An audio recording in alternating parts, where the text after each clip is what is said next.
পর আপনাদেরকে অযথা কোনো হয়রানি করা হবে না। আজকে আমি এখানে প্রতিজ্ঞা করে চাচ্ছি, আমরা সবাই এক এবং ঐক্যবদ্ধ। আমরা যদি এক ঐক্যবদ্ধ থাকি তাহলে শিবচরকে আধুনিক শিবচর হিসাবে গড়ে তুলতে আমাদের খুব একটা কঠিন হবে না। আমরা ঐক্যবদ্ধভাবে আমাদের শিবচরকে করবো। আপনারা রাজি আছেন?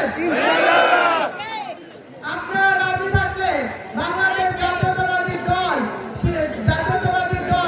দলকে ভোট দিয়ে, বাংলাদেশের পক্ষে ভোট দিয়ে আপনারা আমাকে নির্বাচিত করে সংসদে পাঠান। আপনারা যদি আমাকে নির্বাচিত করে সংসদে পাঠাতে পারেন তাহলে দেখবেন শিবচরকে আধুনিক শহর হিসেবে গড়ে তোলা খুব একটা কঠিন হবে না।